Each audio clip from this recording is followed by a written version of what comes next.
रोहित एक फैक्ट्री में काम करता था। एक दिन फैक्ट्री में आग लग जाती है, जिसके कारण फैक्ट्री के मालिक ने बहुत से लोगों को नौकरी से निकाल दिया था। इसमें से एक रोहित भी था। वैसे ही रोहित आर्थिक तंगी से गुजर रहा था और नौकरी न रहने की वजह से घर के हालात और खराब होते जा रहे थे। एक दिन रोहित अपने पूरे परिवार के साथ बैठकर खाना खा रहा होता है।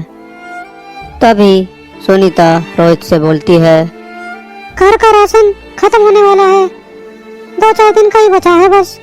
अरे क्या बताऊं, कुछ समझ ही नहीं आ रहा। कोई नौकरी भी नहीं मिल रही है, क्या करूं, मुझे तो कुछ समझ ही नहीं आ रहा है। अभी तो घर का किराया भी बाकी है। जल्द ही मुझे कोई नौकरी नहीं मिली तो हम तो रोड पर ही आ जाएंगे। आप परेशान मत हो पापा, भगवान सब ठीक कर देंगे। अगले दिन सुबह पड़ोस की एक औरत रोहित के घर आती है। उन्हें सब लोग प्यार से माँ जी बुलाते थे। वो बहुत पैसे वाली थी और लोगों की मदद भी करा करती थी। अरे सुनीता, मैंने सुना है रोहित की नौकरी चली गई और तुम्हारे घर के हालात भी ठीक नहीं है। जी माँ जी, बस क्या बताऊं, इस वक्त हम बहुत बुरे हालात से गुजर रहे हैं। परेशान मत हो सुनीता, सब ठीक हो जाएगा। एक काम करो, तुम हमारे गांव चले जाओ। वहाँ हमारा एक मकान है जो काफी सालों से बंद पड़ा है। जब तक तुम्हारे घर के हालात ठीक नहीं हो जाते, तुम लोग वहाँ आराम से रह सकते हो। बस एक बात का ध्यान रखना होगा, उस घर की ऊपर की मंजिल पर एक बंद कमरा है, बस उसे मत खोलना। वो क्या है, उसमें कुछ हमारा जरूरी सामान रखा है। और रही रोहित की नौकरी की बात, तो उसके लिए भी परेशान होने की जरूरत नहीं है। उस गांव में जो स्कूल है ना, मैं उसके प्रिंसिपल को अच्छे से जानती हूँ। मैं उनको बोलकर रोहित को वहाँ किसी न किसी काम में लगवा दूंगी और तुम लोग प्रिया और चिंटू को भी उसी स्कूल में पढ़ा लेना। ये तो बहुत अच्छा है माँ जी, आपका ये एहसान हम कभी नहीं भूलेंगे। और माँ जी वहाँ से चली जाती हैं। सुनीता रोहित को सारी बातें बताती है। ये सुनकर रोहित की खुशी का तो कोई ठिकाना ही नहीं रहता। ऐसा मानो जैसे कोई जादू से पल भर में उसकी सारी मुश्किलें छूमंतर हो गई। पर वो इस बात से बिल्कुल अनजान थे कि उनकी मुश्किलें तो कहीं और उनका इंतजार कर रही हैं। सुनीता, जो भी घर का जरूरी सामान है वो सब तुम बांध लो, हम कल सुबह ही यहाँ से निकल जाएंगे। अगले दिन रोहित अपने पूरे परिवार को लेकर गांव के लिए निकल जाता है। गांव पहुँचते पहुँचते उन्हें शाम हो जाती है। गांव पहुंचकर रोहित बताया हुआ एड्रेस पूछने लगता है। तभी वहां उसे एक आदमी मिलता है। अरे भाई साहब, जरा ये पता बताना।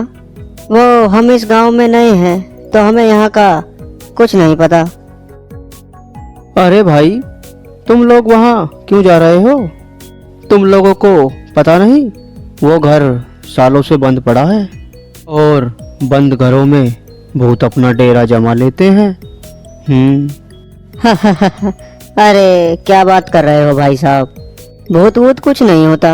आप बस मुझे ये पता बता दो कि कहाँ पड़ेगा। वो हम लोग बहुत दूर से आए हैं और बहुत थक भी गए हैं।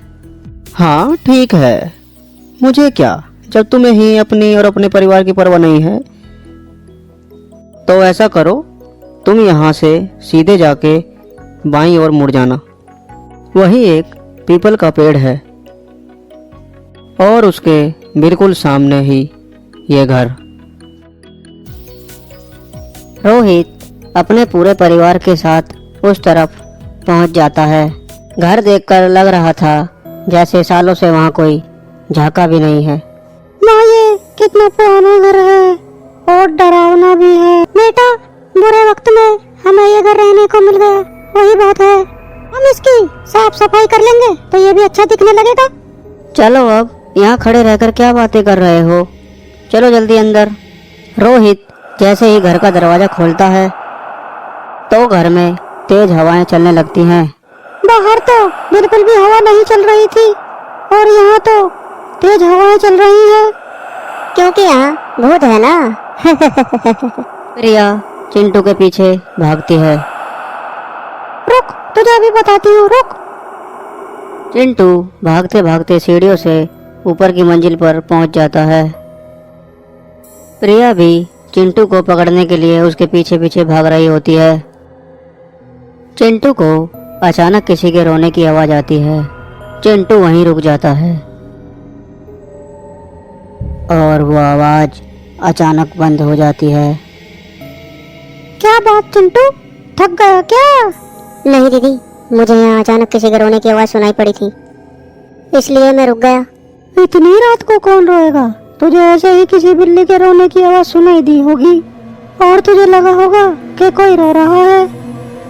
अब चल यहाँ से नीचे, कुछ खा पी कर सो जाते हैं। पर दीदी, चिंटू प्रिया को बहुत समझाता है, पर प्रिया उसकी कोई बात नहीं मानती।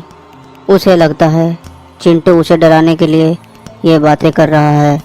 प्रिया चिंटू की बात पर ध्यान ही नहीं देती और वापस नीचे जाने लगती है।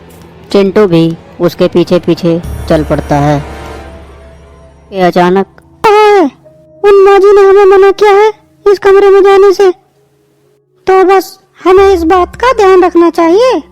चल नीचे। आकर सोने चले जाते हैं। आधी रात को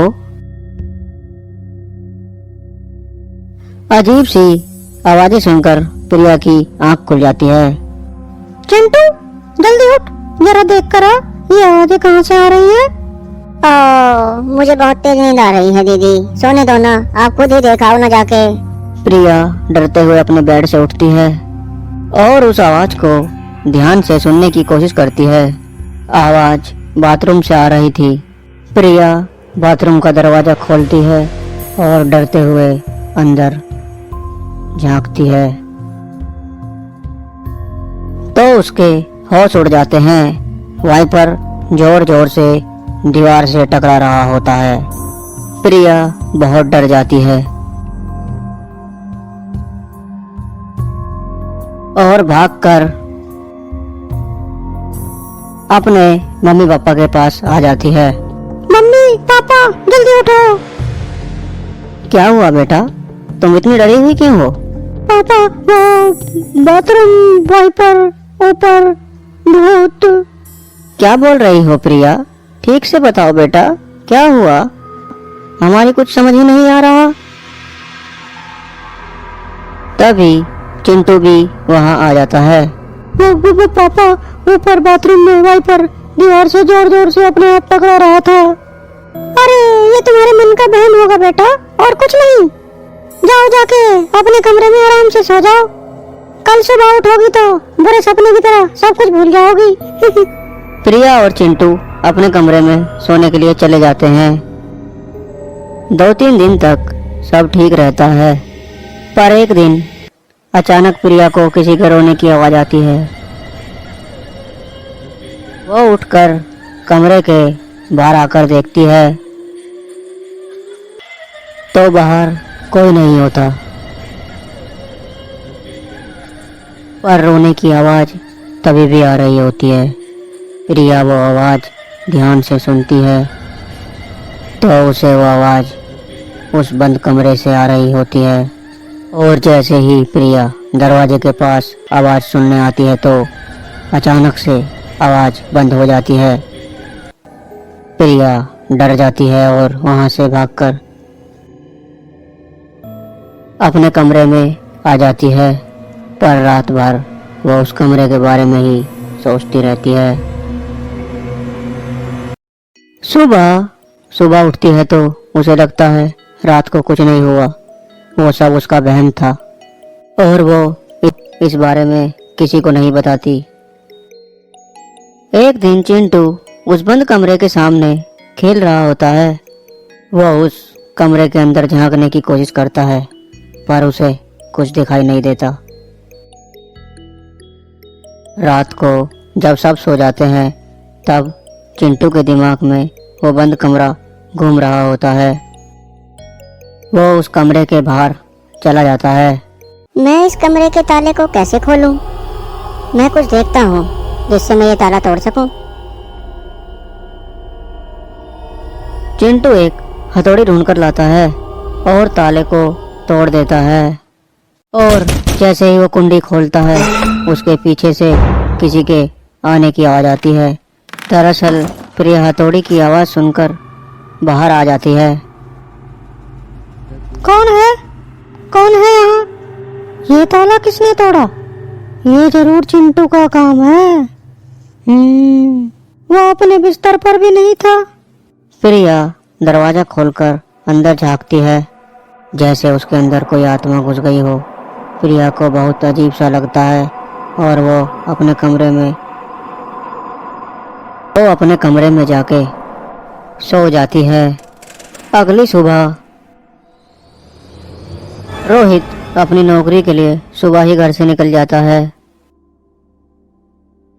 प्रिया घर के काम में अपनी माँ का हाथ बटा रही होती है। प्रिया का बर्ताव कुछ अलग सा हो जाता है। वो बिल्कुल चुपचाप खड़ी खिड़की के बाहर देखती रहती है। प्रिया, तू वहाँ क्या देख रही है? चल जल्दी जल्दी मेरे साथ काम में हाथ बटा। सुनीता की आवाज सुनकर प्रिया अचानक होश में आती है। उस दिन से प्रिया अजीब सा बर्ताव करने लगती है। वो अक्सर खिड़की के सामने पीपल के पेड़ को देखती रहती है। एक दिन प्रिया अपने कमरे में शीशे को साफ कर रही होती है, तभी उसे शीशे में एक चुड़ैल अपने पीछे खड़ी दिखाई देती है। प्रिया जैसे ही पीछे मुड़ती है वहाँ कोई नहीं होता। प्रिया फिर से शीशे को साफ करने लगती है तो इस बार वो चुड़ैल अपना हाथ प्रिया की गर्दन पर रख देती है। मम्मी, चिंटू, मुझे बचाओ, जल्दी आओ, ये चुड़ैल मुझे मार डालेगी। सुनीता और चिंटू जल्दी से प्रिया के कमरे में आते हैं तो देखते हैं कि प्रिया बेहोश पड़ी है। हे गाइस, अगर आपको हमारी हॉरर वीडियोस पसंद आती हैं तो हमारे चैनल ट्विन किड्जी कार्टून्स को ज़रूर सब्सक्राइब करें। और अगर आप जानना चाहते हैं कि इस कहानी में आगे क्या होगा तो हमें कमेंट बॉक्स में ज़रूर कमेंट करें।